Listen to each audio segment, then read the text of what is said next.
In my story, I go through a roller coaster from a happy family life to betrayal and pain. I was a proud entrepreneur with a company full of team spirit and a sense of community, where employees were not only colleagues but also close friends.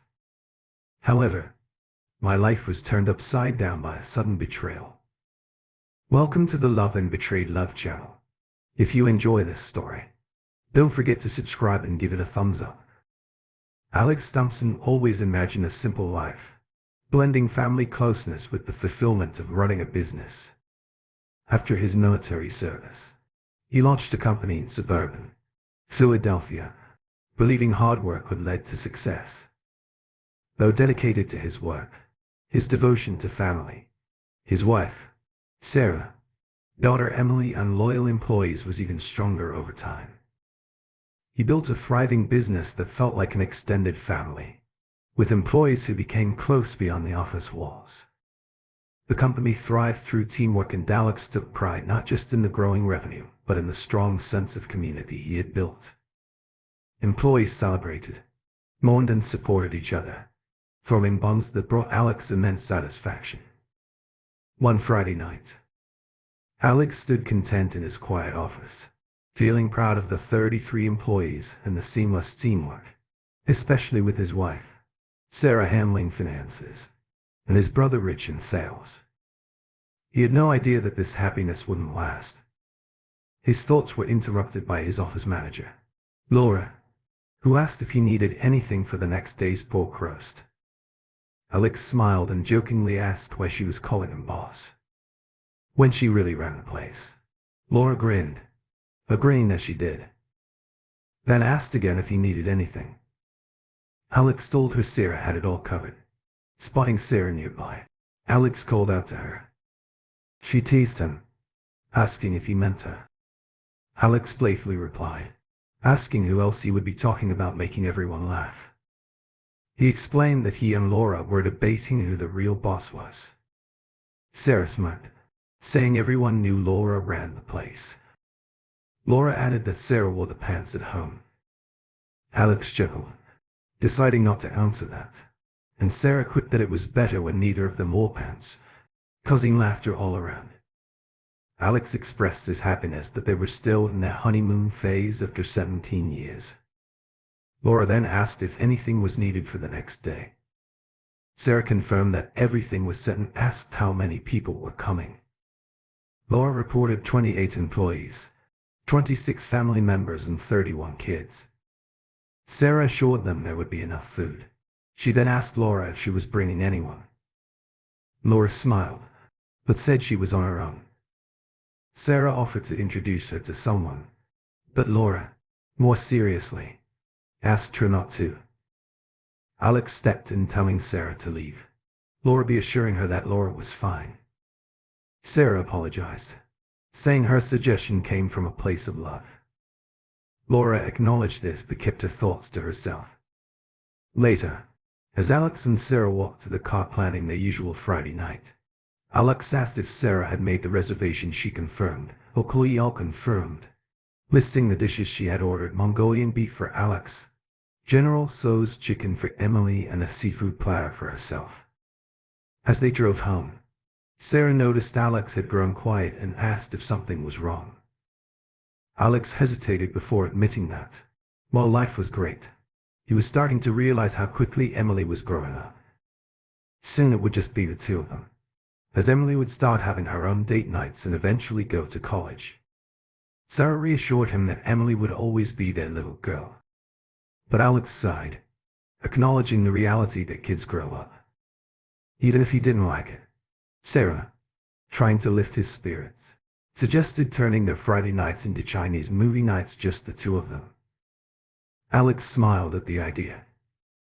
Feeling a bit better, Alex and Sarah entered the house, where their daughter, Emily, rushed to hug her father. Beaming with excitement, their dog Banjo barked joyfully and sniffed the drop bags of food. Emily excited. Edley announced that she had received an A on her geometry exam.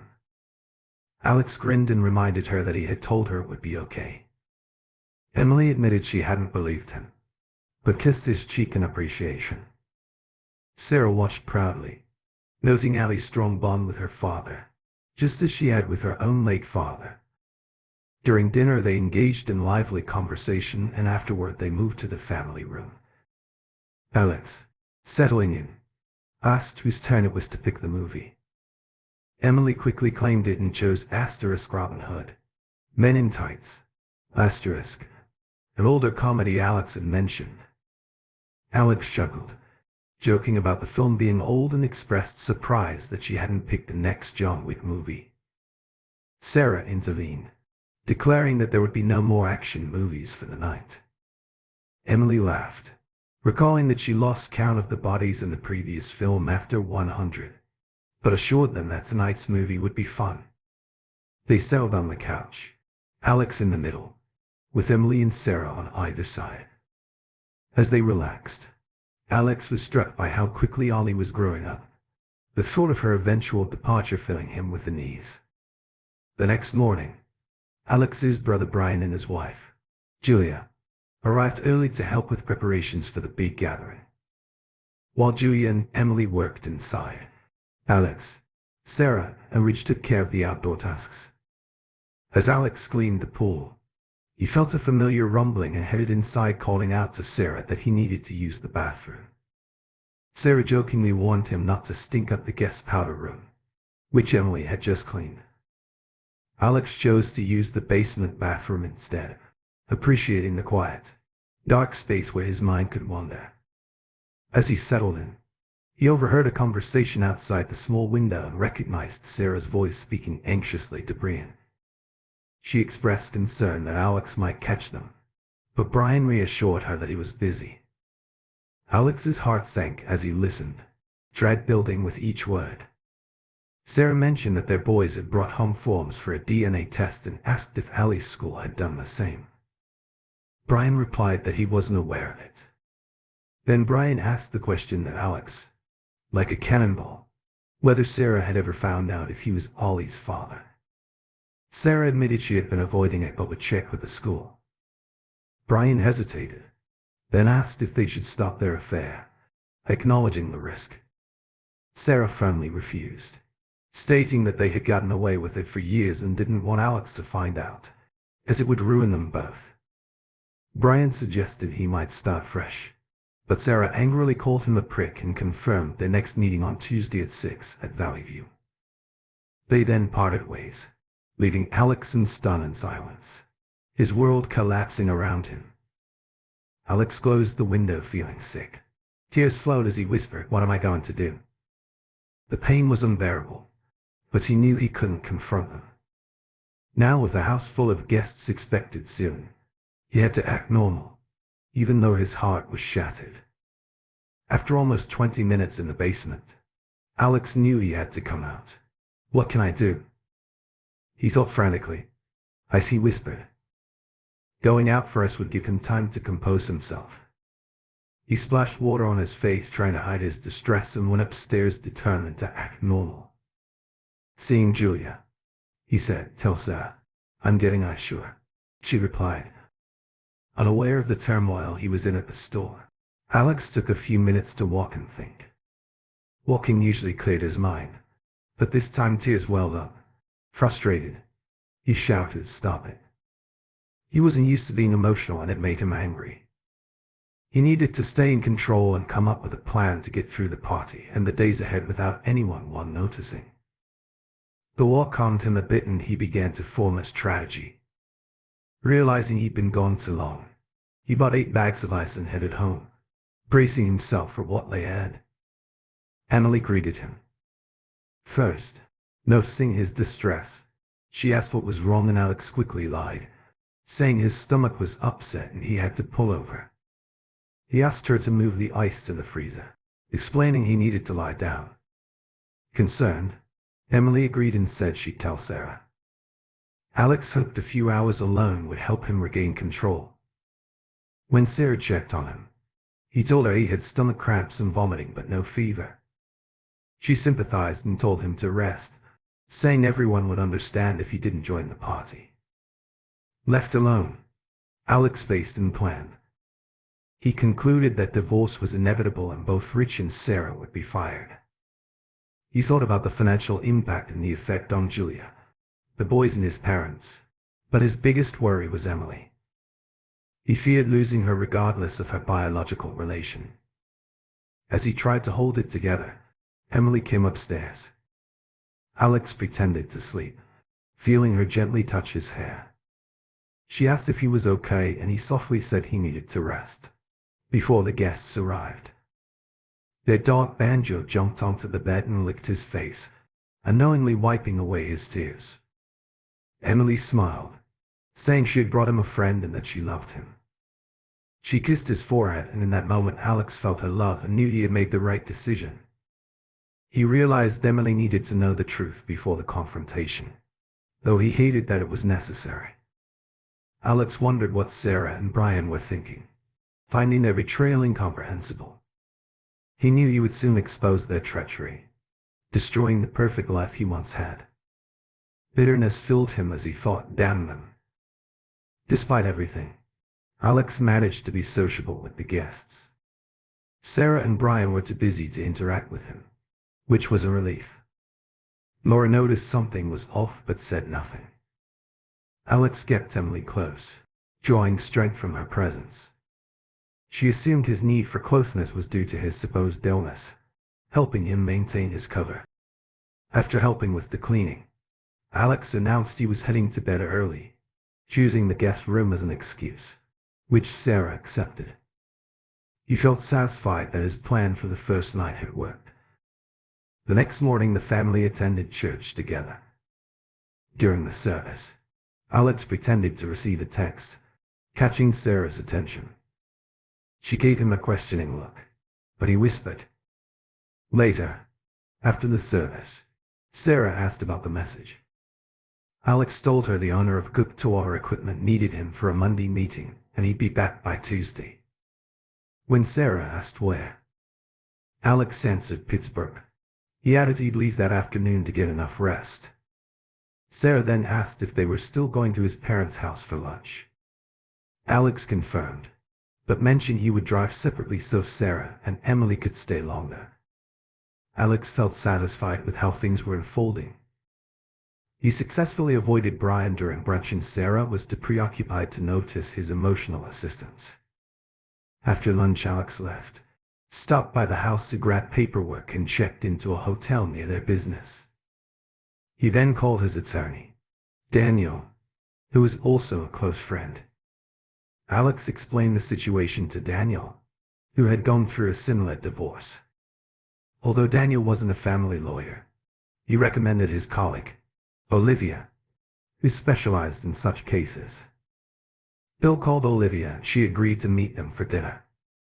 During dinner, Alex learned that Bill and Olivia were engaged. They spent the evening discussing strategy, and Olivia scheduled a Monday meeting to finalize the details. It seemed Alex would be ready to serve Sarah with divorce papers by Friday. At one point, Alex stepped out to call home, pretending he was already in Pittsburgh. Sarah answered, asking how he was feeling. Alex said he was a bit tired, but okay. Then asked if Emily was there. Sarah confirmed she was watching TV next to her. Alex asked to be put on speakerphone, and Emily excitedly told him she missed him. Davy assured her that he'd be home for their date on Tuesday, and Emily brightened, saying she would pick a movie for them after saying their goodbyes. Sarah felt a little hurt by the brief conversation, but assumed Alex was just exhausted from the long drive. Alex opened the hotel window hoping for fresh air, but was hit with dumpster odors just perfect, he thought. Reflecting on the mess his life had become, he shut the window and spent the night wrestling with his thoughts. The next day, the meeting with Daniel and Olivia went well. That evening, Alex made another brief call home, claiming he was having dinner with clients. In reality, he was strategizing alone in his hotel room, dreading the next day when he would have to explain everything to Emily. He knew it would force her to grow up too fast, a conversation he dreaded with all his heart. Tuesday morning, Alex finalized his strategy meeting with his attorney to settle company-related issues and the severance packages for Sarah and Brian. After lunch he arrived at the office pretending he had just returned from Pittsburgh. Seeing Laura stirred emotions he thought he had under control. Instead of heading straight to his office, he awkwardly smiled and then shut the door behind him. "Get a grip," he muttered to himself. He reviewed his plans, took a deep breath and called Laura into his office. "Hi, Alex," she greeted him, but her smile quickly faded when she saw his tear-streaked face. Ignoring office etiquette, she rushed to hug him. "What's wrong? Are you okay?" "No," he replied shakily. "I'm not sick, but something's really messed up." Laura pulled up a chair holding his hand. "What's going on? Is it Sarah?" she asked. Seeing the pain in his eyes, he nodded, struggling to speak. "Brian, he finally whispered your brother?" she asked. In shock, she paced the room, fuming before coming down to hug Alex again. "You found out before the party, didn't you?" Alex nodded, explaining how he overheard their conversation and realized the truth. "There's no chance you'll stay with her?" Laura asked. "They've been involved for 16 years. I can't get over it." Laura poured them both a rum and coke. After a few sips, they shifted to business. "Brian and Sarah will be fired after Friday. I want Julia to take over Sarah's job, but I'll need you to cover her duties temporarily." "I can handle it," Laura assured him for sales. "I'm considering promoting Debbie Giellion. She's shown interest and I think she'd do well." "I agree." Laura said Tammy Fields could replace Debbie Gill on Friday. "Let them know we'll meet Monday to discuss their promotions. Could you also draft job descriptions before then?" "Of course." Anything else? Stares welled up in Alex's eyes. "You're one of my closest friends and I'm losing Sarah, my best friend. I may need to lean on you more." Laura hugged him tightly. "It's my privilege." After leaving the office, Laura felt deeply for Alex, knowing he didn't deserve such pain. The next morning, Sarah paced the kitchen, tormented by her choices. She hadn't been with Brian in nearly a year and wondered why she ever got involved with him. Determined to end it for good, she convinced herself that Rich wouldn't tell Alex because he had too much to lose. As she was deep in thought, Alex walked in and she threw herself into his arms, kissing him surprised. Alex asked what brought on the affection. Sarah said she loved him and missed him since the picnic. Alex, lying, was in the first lying, said he missed her too, while wondering how she'd react if he asked about Rich. When Sarah asked about his plans with Emily, Alex mentioned taking her to Vincent for Italian in a movie. Sarah asked if he had plans. That night, when Alex inquired why, she flinched slightly and replied she was going shopping at the mall. Alex teased her about window shopping and Sarah forced a smile, saying she might see if anything caught her eye. Alex added shop safely and immediately regretted it. When Sarah questioned his meaning, he brushed it off as a joke, noticing her unease. Fortunately, Emily came downstairs, breaking the tension. Emily greeted Alex with excitement and they discussed their plans. As they left, Sarah felt a mix of pride, love, guilt and remorse, deciding that tonight would be the last time with Brian. After waiting 20 minutes, she grabbed her keys and headed out to meet him. As Alex and Emily drove away, anxiety gripped him. He took deep breaths and, holding Allie's hand, apologized for the change in their plans. Emily, concerned, asked why. Alex explained they wouldn't have a fancy dinner or see a movie, but needed to talk and see something important. Emily, with him at first, worried, asked if it was a secret from her mom. They assured her, asking for patience until they weren't driving. They drove in silence until they reached Chick-fil-A, grabbed food and then headed to a small office complex near the Valley View Motel. Emily asked why they were there and Alex hesitated before revealing that Sarah was having an affair and would be meeting her lover there soon. Emily, in shock, refused to believe it. Alex sadly confirmed her fears and, As they watched, two cars pulled into the motel. Emily saw her mom's car, followed by Uncle Brian getting out and walking into the motel with Sarah. Emily and Alex, both devastated, hugged each other as took pictures of the encounter. They watched Sarah and Brian embrace and enter a motel room together. Alex apologized to Emily, who, through tears, realized the gravity of the situation. She vowed to stay with her father, rejecting her mother. Alex promised to do everything to keep her with him. Emily, angry, declared that if forced to stay with her mother, she would make her life miserable. Alex knew it wasn't the time to encourage an open mind about her relationship with Sarah. He warned Emily that the hardest part was coming and that they would need to act normal. Until he confronted Sarah on Friday. Emily, overwhelmed, expressed doubt she could do it, but Alex reassured her that they would get through it together. They left the motel to find a quiet place to talk. Alex drove to a secluded picnic area in a nearby park. There they spent the evening talking, planning, crying and venting their frustrations. The experience brought them closer than ever, making it feel like it was them against the world. They returned home just after 10 p.m., but Emily wasn't sure how she'd manage to act normal for the next 3 days. "Daddy, I'm not sure I can see her." Without wanting to slap her, Emily confessed, "Watch your language, honey." Alex gently admonished, "You may not want to hear this, but eventually you'll need to maintain some kind of relationship with her. It'll never be the same. I won't respect her." Emily replied bitterly, "Let's stick to the plan for now." Alex suggested, "When we get home, just say you're tired and head straight to bed." "Okay, I can do that," Emily agreed. After a pause, she added, Daddy, I really love you. I don't know how you're handling this, but I'm here for you." Alex smiled as they pulled into the driveway. "How did I get so lucky to have such an amazing daughter?" he said, his voice filled with emotion. "You're not a slacker, Daddy. You're the best man I know and the best dad a girl could ask for." They quietly entered the house, relieved to find Sarah already in bed. Emily kept her emotions in check while Alex found Sarah pretending to sleep. Knowing she'd been with Brian, he was grateful.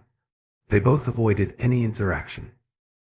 They lay back to back in bed, each lost in their own painful thoughts, tears silently falling. The next morning Alex woke up, smelled the coffee and got dressed for his trip. He checked on Emily, who was ready.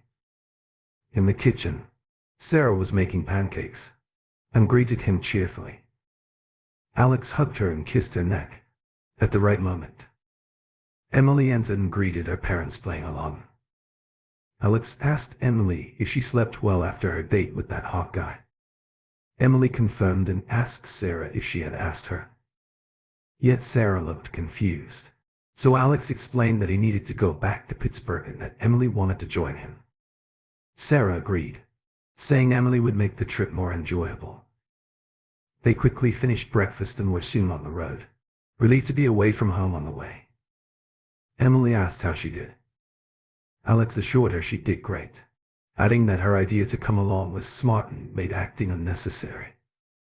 All I joked about bad acting, and Alex chuckled after a pause. Emily asked if Alex had thought about her being there when he confronted Sarah. Alex wasn't sure yet, but Emily insisted she wanted to be there. Even when he confronted Brian, Alex gently reminded her about her language and Emily replied that the situation deserved it. Alex, admiring her strength, asked what she would say if she were there. Emily wasn't sure, but said she wanted her mom to know she couldn't hide from her and that she was on Alex's side. They checked into a hotel, and in the elevator Emily quietly asked when the affair started. Alex said he didn't know exactly, but it was a long time ago. Tears welled up in Allie's eyes as she began to ask a question, but Alex gently interrupted, assuring her that, whatever the answer, it wouldn't change anything between them. They walked to their room in silence. Once inside, Emily asked if Alex wanted to know everything. Alex wasn't sure and asked if she did.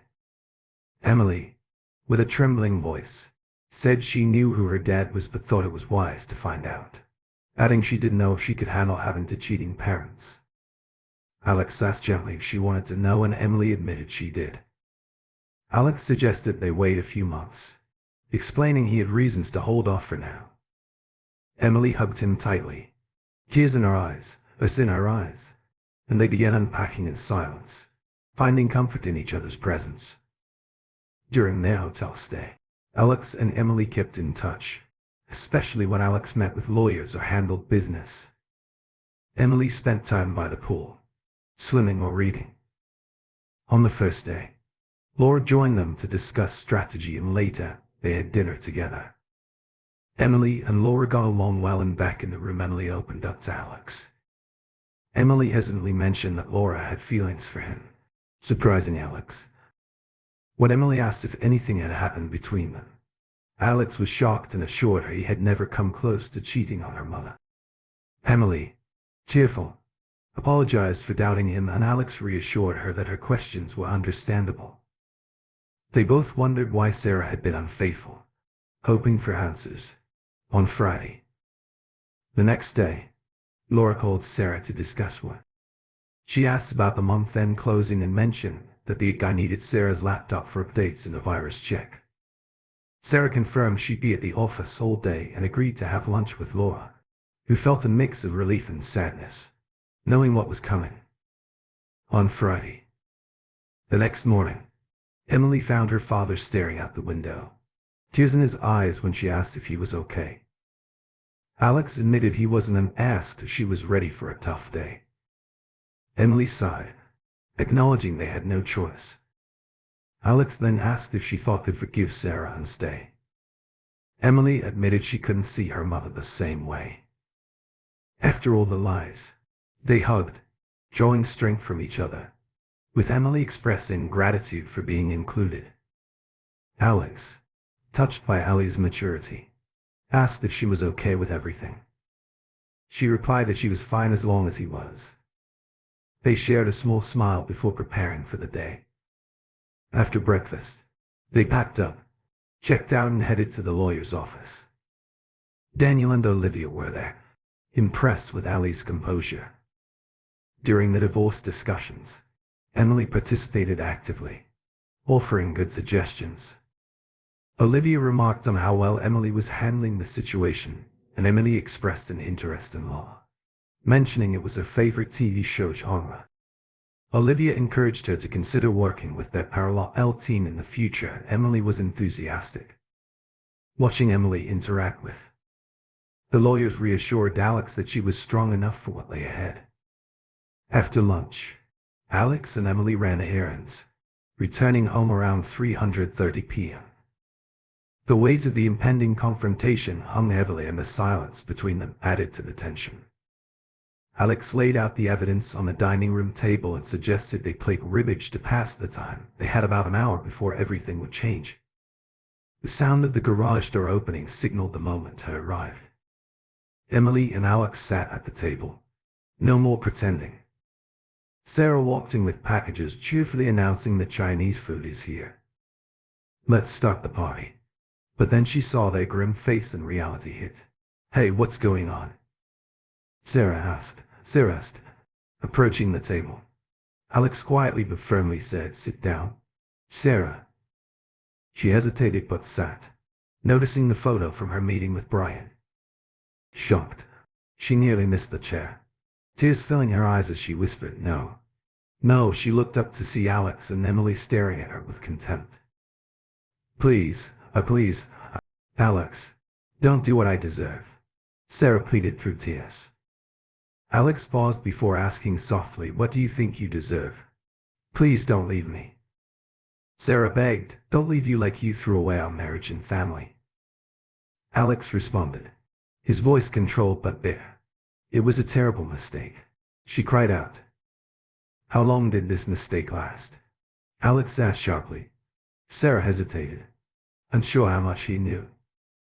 It doesn't matter. One time was too many. Can't we just move past it? Or are you serious? How long, Sarah? Alex demanded. Finally, Sarah admitted since before he met Julia. So about 17 years. Alex said bitterly, you cheated for 17 years and you think that doesn't matter. It matters. It was selfish and hurtful. Sarah conceded. Emily, unable to hold back, burst out. Mom, how could you do this? You've ruined Dad and me. Alex stood abruptly, anger boiling over. Who the hell are you? Sarah, Emily added angrily. Yeah. Let's see, liar, cheater, traitor and a witch. Sarah, overwhelmed, looked to Alex for support. Please, wise ways. Alex, tell her not to call me names. Sarah begged. Alex's response was cold. When she says something unrude, I will. The room fell silent, broken only by Sarah's quiet sobs. Finally, Sarah asked, what are you going to do? Go to your room, clean yourself up and calm down. Your crying is just making us angrier. We'll talk before Emily and I leave, but we need to fix this. Where are you going? Sarah asked, panic in her voice. That's not your concern and we won't fix anything in a few hours. Go upstairs, Alex ordered. Sarah staggered up the stairs as planned. Alex sent a message to Sarah's sister. Show all set. She'll need you be here in 30. Got it. Shelley replied. Sarah sat on the bed sobbing. After a while, she began to think of ways to salvage her family. But then the harsh realization hit her, this would no longer be her bed. She had ruined everything for nothing. Fresh tears flowed as she processed the loss. 20 minutes later, she returned downstairs, still upset but more composed. Alex began bluntly. First, you know you're fired, right? Sarah's tears started again. Well, I'm good at my job, she protested. Do you really need to ask? I don't trust you anymore and I don't want you around. And Alex responded coldly. Sarah lowered her eyes, struggling to control her emotions. What else? Alex handed Sarah a stack of papers explaining. They contained the document she was expecting, along with her severance check and the agreement. He instructed her to open a separate bank account and review the documents, suggesting she hire an attorney. He offered to cover initial costs but made it clear that if she chose to fight, those expenses would be his trembling. Sarah said the situation felt harsh and asked if they could try to fix things. Alex ignored her plea, informing her that Shell would arrive soon to support her. He suggested she go with Shelley for a while because he wasn't ready to talk. He added that when they were both ready, she could return to stay in the guest room until permanent arrangements were made. Desperation crept into Sarah's voice as she asked if she could stay. Alex, losing patience, snapped that he didn't want to see her face for a while, his words cutting deeply. Sarah paused before asking if there was really no chance for reconciliation. Alex, with finality, said he didn't see a way out, citing the 17 years she had spent with his brother and how she had destroyed the marriages and split 3 families. Sarah, almost in disbelief, questioned 3.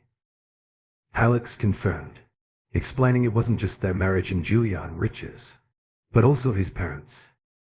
As his brother was now dead to him, the gravity of her actions sank in and Sarah murmured forgiveness.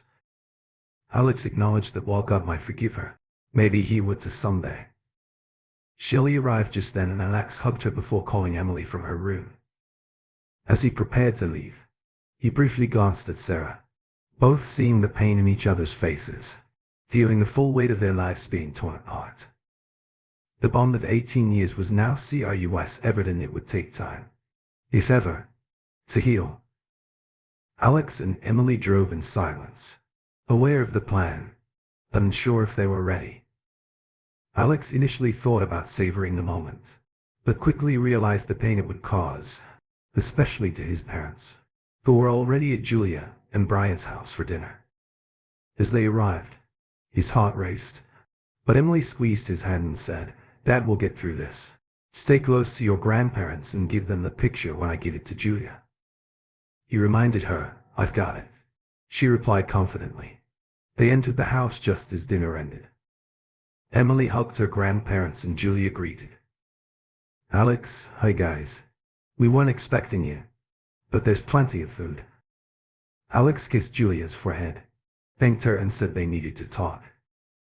He handed Julia a photo of Rich and Sarah together, while Emily gave the same to their grandparents. The room filled with gasps as everyone processed the images. Alex then handed a copy to Brian and demanded an explanation. Brian turned pale and slumped into a chair. Their father demanded answers. Julia slapped Brian, cursing him. Alex intervened, urging her to let Brian speak, but Brian stammered, unable to defend himself. He asked where the picture came from and Alex sharply replied that it was the wrong question, insisting Brian admit the truth.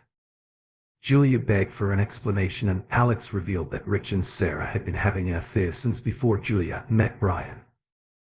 Julia erupted, attacking Brian, until she collapsed in tears and ran to the living room, where her mother and Emily comforted her. Their father confronted Brian, demanding confirmation, and Brian tearfully admitted the truth. Their father expressed disgust, calling Brian a disgrace for betraying his own brother and wife. Brian tried to apologize, but Alex cut him off, declaring Brian was dead to him and that he didn't want to see him again. He also informed Brian that he was fired and told their father he no longer considered Rich his brother. Their father tried to calm Alex, but Alex was firm, saying that if Brian was around he would leave, and if it happened too often, their father would have made his choice. Their father sighed, understanding Alex's stance, but asking not to be expected to cut Rich off completely. Alex accepted but warned that the situation wouldn't be easily fixed. Julia returned, shouting at Brian to get out and pack his things, a command echoed by their father, who told Rich not to think about staying with them. Brian, teary-eyed, glanced at his mother but saw only contempt. As Brian went to gather his things, Alex stopped him, demanding his office keys and instructing him to report to Daniel Hardwick on Monday to turn in his company car and receive a severance package. Alex also took Brian's computer key, which caused Brian to panic. Brian protested, saying he had personal stuff on the computer, but Alex insisted it was company property and that anything personal would be returned. On Monday, desperate Brian lunged at Alex and threw a punch. Alex retaliated, knocking Brian to the floor. The room erupted in chaos as others tried to intervene, but their father finally calmed Alex down with a bear hug as they both stood. Brian lay semi-conscious on the floor, defeated, regaining his composure. Alex apologized to Julia for springing this on her and asked if they could talk privately over the weekend. Julia, unsure, agreed. Alex then apologized to his parents and his mother responded gently, saying they understood and would talk later. Alex agreed, then turned to Emily and asked if she was ready to go home. Emily stood by his side, ready to leave. Before leaving, Alex asked his father if he and his mother would stay to help Julia and assured Brian left quietly. His father nodded, assuring him they would handle it. Alex, with resignation, remarked that it was just him and Emily now. His father reassured him that they were still there for him too. Alex and Emily left in silence. While Alex regretted the scene, he felt some relief from venting his anger. However, a more pressing thought soon occupied his mind, and Emily noticed it too. Why was Uncle Brian so protective of his computer bag? What's in there? I'm wondering the same thing. Alex replied, let's go home and find out. Daddy, are you okay? You seemed out of control. I'll ask her, concerned evident. I'm fine. Just sore. Alex replied with a forced chuckle. I was worried you might hurt Grandpa. When he tried to stop you, Emily admitted, I guess it was more than out of control, huh? Alex said, reflecting on his actions. Definitely, but it probably felt good. Emily said with a small smile. They exchanged a knowing look, both aware of the tension but also the bond between them. Meanwhile, Brian packed his belongings into suitcases and trash bags, seeing that his affair had been exposed and that Alex had taken his computer bag. He made sure to load a lockbox into one of his suitcases, knowing he'd need its contents. Without saying goodbye, he drove north, meaning to disappear, unsure of when Alex would uncover all his secrets. Brian's plans were disorganized. At best, he aimed to find a small town in Wyoming or Idaho, rent a place with cash and then ditch his car further west. He considered stealing a vehicle or taking a train or bus to avoid detection. Without access to the files on his computer, he was lost. How did everything go to hell so fast? He muttered angrily, unaware that he'd overlooked crucial things. In his panic back home, Alex realized they hadn't eaten, so they grabbed fast food. Returning to an empty house, they felt both relieved and saddened by Sarah's absence. After dinner, Alex took Brian's computer back to his office and began inspecting its contents. Everything seemed normal until he found an envelope from a major client, Brandy Water Processes, containing a check made out to Brian's cleaning services for $900. Suspecting it was a bribe, Alex muttered to himself about Brian's activities while rifling through the papers, finding nothing immediately suspicious. He booted up the computer and discovered a hidden file recognizing its significance. He immediately called his lawyer. "Friend?" Daniel asked how things had gone, and Alex, sounding serious, replied that it was as expected but that he urgently needed help. Alex explained that it was serious and asked to come over, not wanting to leave Emily alone. Daniel offered to bring Olivia, but Alex said it wasn't necessary, though she was welcome. Daniel arrived 25 minutes later. Alex showed him the check and the contents of the hidden file. Daniel, examining the evidence, confirmed Alex's suspicions, saying it pointed to bribery, extortion and possibly tax evasion, which could lead to federal charges. Alex, concerned, asked if the FBI would need to get involved, and Daniel confirmed that it was likely and that Rich could face jail time. When Alex asked what to do, Daniel said he would contact someone at the FBI, emphasizing the need to act quickly if Brian was unstable. Daniel then left a message with his FBI contact and returned to Alex saying they should meet the agent early in the morning.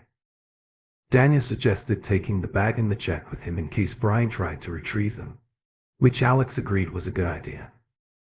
As Bill was leaving, he joked about Alex making a habit of after-hours legal services, to which Alex played along, asking what kind of premium Daniel had in mind. Daniel suggested a bottle of 14-year-old Balvenie and single malt, and Alex agreed, smiling for the first time. That evening, before leaving, Daniel advised holding off on giving Brian the severance agreement as written. To avoid tipping him off about the FBI, Alex suggested adding a delayed payout tied to a reconciliation of expenses, and Daniel agreed before departing. Alex had planned to talk with Julia and his parents on Saturday, but Daniel's early morning call changed that they had a 10 a.m. meeting with FBI agent Steve Majors in Philadelphia. Emily insisted on joining him. After all, they made decisions together. At the meeting, Alex and Daniel presented the evidence to Agent Majors, who then called in his supervisor, Jack Sims. After reviewing the documents, Jack rubbed his chin and asked, "We have a spreadsheet of bribes, an unpaid check from the latest one, and details of an offshore account. How much money is in the account?" 78 points euro your company, Agent Majors asked. "I believe so." Alex confirmed Brian was allowed to negotiate project prices as long as the margin didn't drop below 23. It looks like he set prices just above that limit and took bribes in return. And you have 14 clients who participated. You know they'll also face charges. Agent Majors continued. "Yes," Alex acknowledged. "Do you know where Rich is?" Majors asked. No, Alex admitted he was supposed to meet Daniel on Monday for severance. But after how he reacted when I took his computer bag and the fact that his family kicked him out, he's probably on the run, Agent Major picked up on Alex's concerns. Steve tracked his phone he ordered. After a while, Steve returned. He's on the move, heading west on Interstate to Adden, Ohio. Let's monitor him and aim to arrest him late Sunday. Majors decided we'll coordinate with local authorities and hold him for 48 hours without charges, giving us time to prepare formal charges by Monday. On the way home, Alex, Daniel, and Emily chatted lightly, though Alex had other concerns, particularly Allie's DNA test if it showed Brian was her father.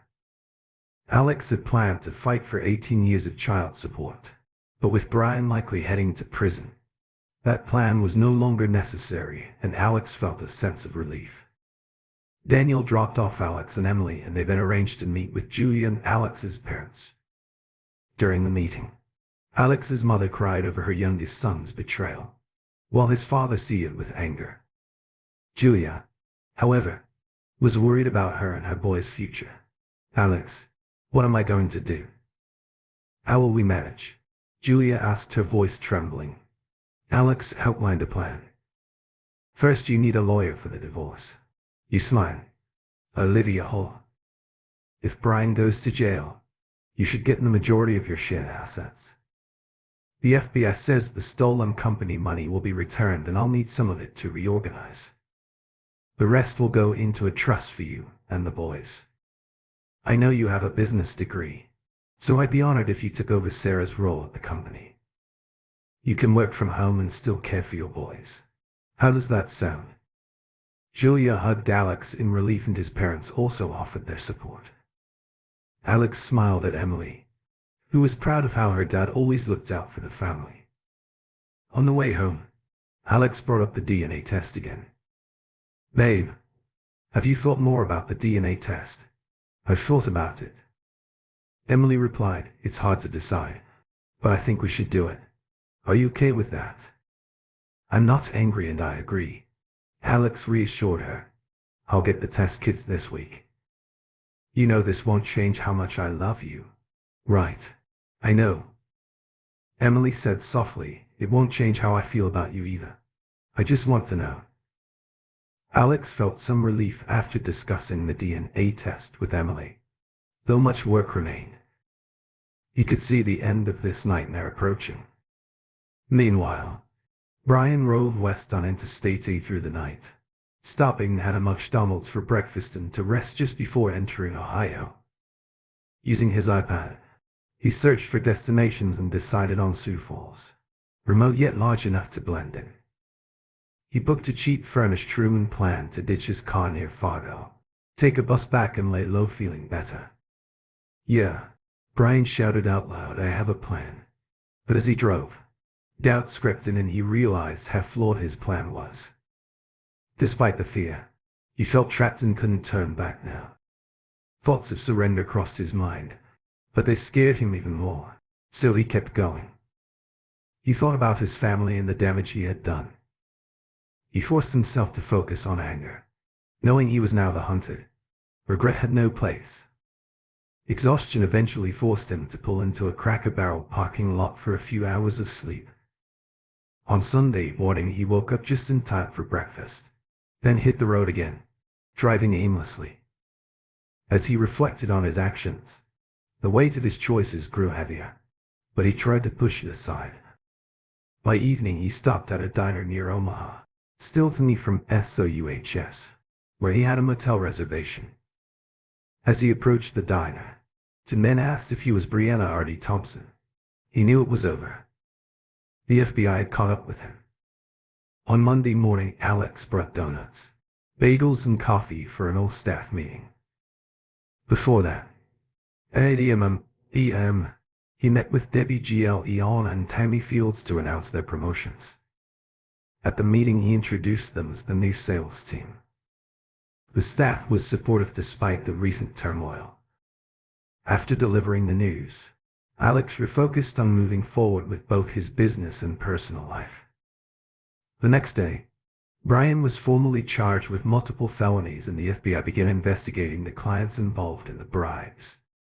Knowing he would lose some customers, Alex started restructuring the business, planning to spin off part of the manufacturing and develop a new distribution company. He finalized these plans just in time for Sarah's return, knowing he would need all his strength to navigate the challenges ahead. That Friday night, Alex and Ole had dinner at their favorite Chinese restaurant, their routine disrupted by Sarah's absence. During dinner, Alex received a call from Sarah, who wanted to discuss coming home. Alex's cold response made it clear their relationship was strained. He confirmed he had hired a lawyer and ended the call quickly. Emily noticed his tension and offered silent support despite the heavy atmosphere. Their bond grew stronger as they faced the situation together. The next morning, Emily and Alex were in the living room. When Sarah walked in, Emily immediately went upstairs without acknowledging her mother. Alex noticed Sarah's resentment before returning to his iPad. Sarah greeted Alex, but he signaled her to wait. After finishing his game, he set the iPad aside and asked if she had read the papers. Sarah confirmed she had and asked if they could talk about staying together as a family, expressing her fear of everything changing. Alex questioned whether she meant staying married while she continued doing what she wanted. Sarah insisted that wasn't her intention, saying they had been a happy family and she couldn't bear the thought of it ending. She promised never to risk it again. Alex, unconvinced, pointed out that she hadn't considered the consequences of her 17-year affair and now wanted to stay together just to avoid the fallout. He accused her of having fun with his brother while he was clueless at home. Sarah denied loving Brian, admitting she didn't even like him much, and described him as selfish and terrible in bed. Alex, in disbelief, quietly remarked that she had risked everything for 17 years for a man she didn't even like and never tried to end it. Yet she still couldn't explain why Sarah, sobbing, admitted she didn't know why she had done it, calling it a stupid and selfish mistake. She explained that the first time was a drunken mistake, and after that Rich threatened to tell Alex if they didn't continue. She acknowledged getting a small thrill from getting away with it, but couldn't fully explain her actions. Alex, now resolute, told Sarah they were done. Seeing her sobbing, he softened slightly, offering her time to pull herself together and asking if she wanted water. When she whispered that she did, he handed her a bottle from the fridge. He then told her that when she was ready, they would discuss the paperwork at the table upstairs. Emily sat on her bed listening to her parents argue. She tried not to cry, but hearing their pain, especially her father's, broke her heart. She resolved to build a life with him while her mother could suffer in her own misery. Alex went to the restroom letting out tears. He didn't want Sarah to see. He knew he had to harden himself and distance his emotions. When he came out, he saw Sarah slowly walking to the dining room, her puffy face and red eyes showing her sorrow. Alex felt torn between satisfaction at her suffering and a desire to end her pain, so he decided no more yelling. He apologized for yelling and promised to keep it together. In a barely audible voice, Sarah said he could yell, curse or even hit her if it meant staying together, but she knew it wouldn't happen. Alex confirmed it wouldn't and asked if she had read the papers. Sarah softly said she hadn't acknowledged they were fair, but pleaded not to give up, Emily offering to give up some money instead. Alex firmly refused, explaining that he had a special bond and he couldn't lose her too. He pointed out that in a few months, Emily would be 16 and could choose for herself, making it foolish to go against her wishes. Now Sarah argued that he wouldn't lose Emily and that she needed to heal their relationship, which she couldn't do if Emily wasn't with her. Alex insisted it wouldn't work that way, noting that all Emily felt for her mother was rage and that living apart would help her process it.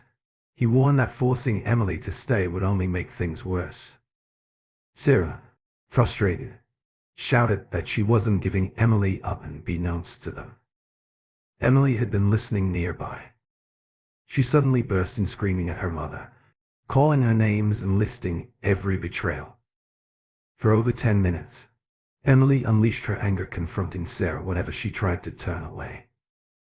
At one point, Emily grabbed her mother's chin, forcing her to face the fury she had caused. Alex watched, then gently pulled Emily away, comforting her. As she calmed down, Sarah, shaken and struggling to hold back tears, pleaded with Emily, saying she loved her and needed her with her. Emily, now calmer, firmly replied that it wasn't happening and warned that if she were forced to stay, she would make Sarah's life miserable, with Alex not around to stop her. When Sarah asked what had happened to calling her mom, Emily coldly responded that everyone wanted to know, adding a harsh insult before returning to her room satisfied and smiling to herself. Overwhelmed by sadness, Sarah realized she couldn't stay in the house during the divorce, not wanting to rent her own place. Since she planned to fight for custody in the house, she temporarily moved in with her sister. The divorce case was before Judge Stan Lawson, who had reviewed both petitions and had a clear idea of how it would go.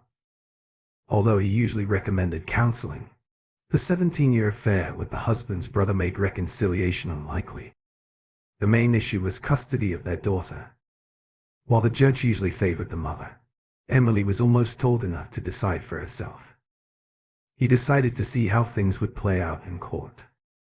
The session began with Sarah's attorney stating that his client didn't want a divorce and requested 12 counseling sessions. The judge, expecting this, dismissed the idea as a waste of time and money. The attorney then raised the issue of custody, but the judge interrupted, saying he wanted to speak privately with Emily and invited her to his office for lunch.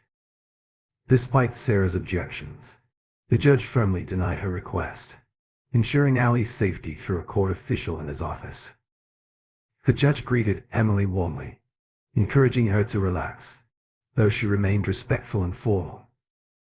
The conversation started casually, with the judge gauging Allie's maturity, which impressed him.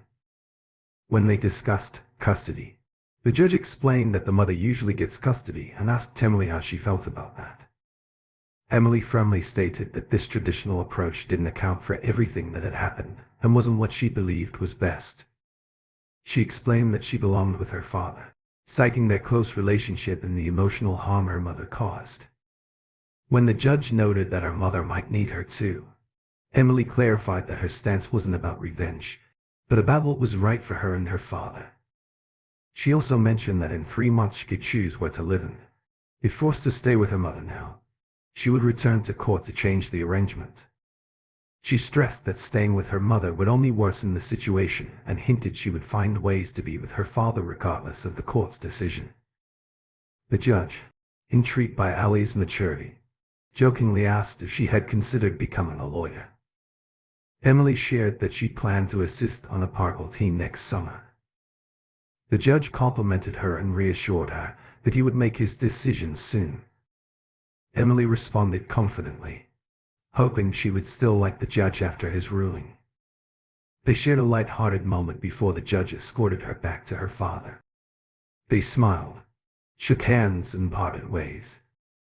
When Emily found her father, she told him she felt the meeting had gone well soon. They would know for sure. When court resumed, the judge said, "I had a good conversation with Emily. Both parents should be proud of her. She presented her thoughts calmly and professionally, and I considered them in my decision." As the judge prepared to continue, Sarah abruptly interrupted, urging her lawyer to speak up. The judge, clearly annoyed, banged his gavel. "Counselor, is there an issue?" He demanded apologies. "Your Honor," the lawyer responded, "my client has informed me of a matter that might impact your decision." "Go ahead," the judge said sternly, "but it better be important." The lawyer took a breath. "Mrs. Thompson believes there's a possibility that Mr. David Thompson is Holly's biological father. This could affect his custody claim." The judge's expression remained firm. "Counselor, this is irrelevant under Pennsylvania custody law, and you should know that. But for clarity, Mrs. Thompson, do you have any evidence?" he asked. Turning to Sarah, "Not yet, Your Honor." Sarah admitted, her voice subdued. Her attorney then requested to stay for a DNA test. Alex glanced at Emily, who smiled knowingly. His lawyer stood and replied, "Your Honor, We anticipated this and have certified DNA test results proving Mr. David Thompson is indeed Allie's father. He handed the documents to the court and Lynn's attorney. Thank you, Councillor Hall. This is a relief for father and daughter. The motion for a stay is denied. Sarah broke down in tears as her attorney tried to comfort her. Judge Lawson continued. While primary custody usually goes to the mother, I believe it's in everyone's best interest to honor Allie's wishes and grant Mr. Thompson's petition. Mrs. Thompson, it saddens me to see this family torn apart. He then delivered the final ruling. The divorce is granted with a final judgment in 6 to 8 weeks. Court is adjourned. Emily rushed to her father, hugging him tightly. As they left the courtroom, Sarah, Susan, with anger in her eyes, approached them. You won. Are you happy now? She asked Alex bitterly. He responded softly. What's happening to you? Sarah, no one won today. We all lost. Go home and we'll talk later. Sarah collapsed onto a bench, her lawyer trying to console her. As she muttered, "But I love you. This isn't right." Alex heard her but continued walking, holding Emily close. In the following weeks, the fallout from Brian and Sarah's actions concluded. Brian pleaded guilty to avoid trial and a long prison sentence. He disclosed hidden assets and agreed to serve 8 years in federal prison. Sarah found a job 25 miles away and bought a townhouse with funds from Alex. Close enough to see Emily, but far from former friends who no longer welcomed her. Alex focused on restructuring his business. Debbie excelled in sales, securing large orders from new clients and retaining most involved in the bribery scandal. Tammy supported her perfectly, ensuring smooth operations. Alex planned to expand the sales team with Debbie as the likely leader. As for his personal life, Alex showed little interest in dating, despite encouragement from friends and Emily. Women from church seemed eager to catch his attention, but he wasn't in a rush. He missed Sarah more than expected but didn't dwell on it when he thought about the future. Only one woman crossed his mind. One Wednesday morning, months after the judge's ruling, Laura walked into Alex's office with the mail. Hey boss, looks like the divorce papers arrived. Alex opened the envelope. Yep, right on time. 7 weeks later. I'm officially a free man. How do you feel about that? Alex paused. It's a mix: sadness, happiness, relief and anxiety. Mostly I feel anticipation. What Sarah and I had was special, and now that it's over, I want to find that special feeling again. Do you know what I mean? Yes, I do. Laura replied with a half smile, wondering if this was the right moment. She started to leave, but hesitated at the door, then quietly confessed, Alex, I want something special too. I've been afraid to say this, but I love you. I've loved you since the day you interviewed me. You don't have to respond now, but if you're interested, ask me out when you're ready. My answer will be yes. Alex moved behind her and gently wrapped his arms around her, kissed her neck and whispered, dinner tonight. Still in his arms, she turned to see his smile and sparkling eyes. My place at 6. She suggested, I'll cook and wear something casual. Her wide smile lit up her face. The bottle of wine and lasagna quickly disappeared as dinner became an afterthought. Their deep friendship blossomed into something more, and Laura whispered to Alex that she wanted to be with him. Alex smiled and told her that he could think of plenty of reasons for that. She playfully pulled away with mischief in her eyes and demanded all those reasons immediately. Alex eagerly agreed, ready to take her to the bedroom for the next 2 weeks. Alex and Laura spent every night together after romantic dinners at her house. One evening Alex whispered that it was time, and without hesitation he carried her to the bedroom, feeling his life fall into perfect harmony. Later, Alex told Laura he was done holding back. He confessed his love for her, saying he never wanted their relationship to end. Laura smiled, assuring him they had each other and if he was certain she wanted them to never part. Alex jokingly remarked that it might make walking difficult. But he was ready. Laura teased him, calling him a smartass, but clarified she knew what he meant. Alex then acknowledged that, while others might think they were moving too fast, he didn't care. Laura agreed, saying she'd lived with these feelings for years and it felt right to her too. 6 months later they married at their church, celebrating with a casual pig roast in their backyard with the guests. Children enjoyed the pool and entertainment, while adults danced and relaxed under a marquee. A small band played and everyone had plenty to celebrate. Some were surprised by how quickly they married, especially since Laura was 8 years younger than Alex. The explanation was simple. They knew they had found the right partner. Plus Laura was 3 months pregnant, and at 30 they planned to have more children. As the party wound down, Laura noticed Sarah had arrived and went to greet her. Both women were unsure how the visit would go, but Sarah quickly eased the tension by smiling and embracing Laura.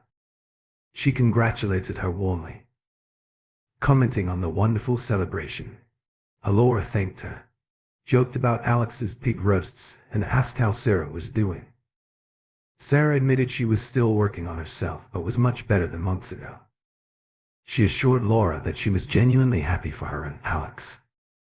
At that moment Alex joined them and gave Sarah a warm hug, expressing his gladness she had come, though he wished she had arrived earlier. Sarah explained she didn't want to be the ex who stole attention, but reiterated she was happy for them. Alex thanked her and asked if she was ready for Al to spend 3 weeks with her while he and Laura were on their honeymoon. Sarah replied that she was looking forward to it, though she hoped Emily wouldn't dread it too much. Sarah mentioned that Emily felt guilty about some things but reassured Alex they would be fine. Alex chuckled and asked if Sarah was going to meet his emotional support animal, which puzzled her. She asked if he still had Banjo and Alex laughed, saying Banjo would be with Emily. He clarified that he meant the pig they roasted and invited her to grab a plate. Any lingering tension dissolved as Laura and Sarah laughed, joking about the idea of throwing Alex into the pool. No two divorces or breakups are alike. People react differently when life falls apart. After discovering Sarah's affair, Alex doubted he'd ever find happiness again. Emily mourned the loss of her family, and Laura feared she'd either live without love or settle for less. They were all broken. Yet in the end, Alex, Laura and Emily found greater joy than before, though everything fell apart. They hoped the same healing for Sarah and Julia. Only time would tell. 10 years later, the pastor asked who gives this woman to be married. Alex firmly replied, her mother and I.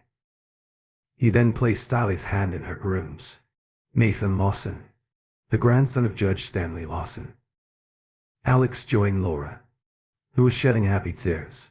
Sarah sat nearby with her fiancé. While Laura and Sarah had rekindled their friendship, Alex kept his distance from his ex-wife, though he no longer felt the need to avoid her. His love for Laura and their 3 children had healed past wounds. As Alex sat down, Laura whispered, "Nice touch, Mr. Thompson." Mothers plural.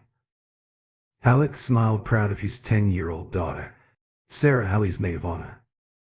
His youngest, Jenna, was the flower girl, and little Alex John, now 3, was the ring bearer. He quietly basked in love and pride, feeling deeply grateful. Emily had graduated top of her class from Temple University Law School, where she met and fell in love with Nate. As they dated, Alex and Judge Lawson became close friends, making the blending of their family smooth. Nate focused on criminal law, joining Daniel Hardwick's office, while Emily pursued family law with Olivia Hall's team.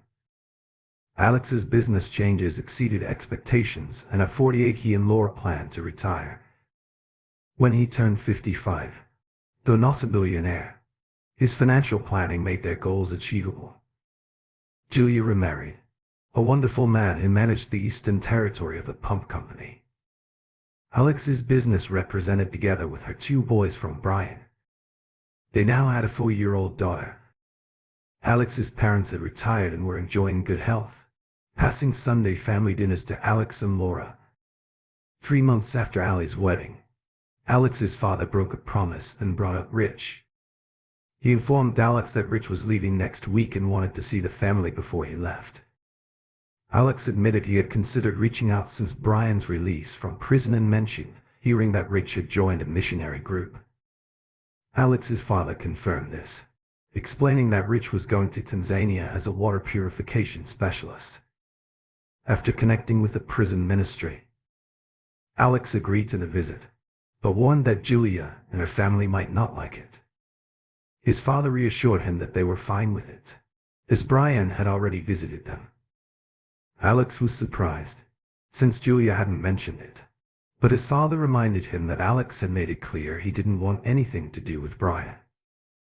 Alex acknowledged this and asked what his father thought of Rich. Now his father reflected, admitting that Brian's actions had felt like a personal attack and it hurt deeply. He said, if not for Emily, he didn't know how he would have coped. Alex agreed they had stayed strong through it all. His father then shared that Rich had always felt like an outsider in the family and saw Alex as the perfect son he couldn't compete with, even though they had never shown favoritism. After some reflection, Alex decided he owed it to both of them to talk and clear the air. His father was relieved knowing Alex would see it that way. Alex shared how he recently felt overwhelmed with joy and peace, thinking about how things had turned out after the chaos of 10 years ago. He noted how Julia had remarried. Brian's stolen money was recovered and his business had thrived. When his father asked if Alex was saying that what Brian had ended up being a blessing, Alex admitted that in some ways it had, though the end of his marriage to Sarah was a tragic loss. However, he expressed deep love for Laura and wouldn't trade her for anything. His father asked if Alex loved Laura more than Sarah. Alex explained that he loved Laura differently, but just as strongly, if not more. He still had feelings for Sarah, but they weren't the same as before. What mattered now was his commitment to Laura. His father was reassured, but then asked how Alex felt about Rich. Alex admitted that while he hated what Brian had done, he was strangely grateful for how things turned out. Brian had paid with over 8 years of his life, so Alex no longer felt anger or a desire for revenge. He still loved Brian because he was his brother, but he would never trust him the same way again. His father admired Alex's perspective, acknowledging that it wasn't easy to find positives in such a situation. Alex reflected on how everyone involved, except perhaps Sarah, had ended up in a better place. Julia was happier. His business was thriving and his marriage to Laura and their 3 kids brought him immense joy. Even Brian had found a better version of himself through prison and faith. His father called Alex an optimist and Alex responded by asking if that was a bad thing. His father expressed concern, recalling how broken Alex had been. Alex agreed but shared how he eventually realized that what Brian had done was like shattering prize china, and, with God's help, he had picked up the pieces to create something even more beautiful. His father asked if Alex was saying that what was broken was now better than ever, and Alex affirmed that it was. His father expressed pride in how Alex had turned life's challenges into something amazing. Alex expressed gratitude for the support he had received from his father, Laura and Emily, acknowledging that he couldn't have done it alone.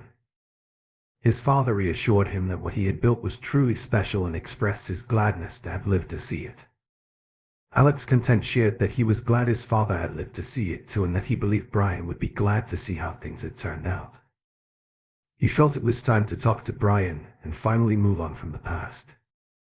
His father agreed, confident that Alex would handle it well, feeling ready for whatever came next. Alex reflected that while the past had shaped him, it didn't define him. He had found a new future filled with love, hope and the promise of something even better, and for the first time in a long while, he felt truly at peace. Thank you for tuning in. If you enjoyed this episode of the story, please give it a like, and don't forget to subscribe to get notifications for updates.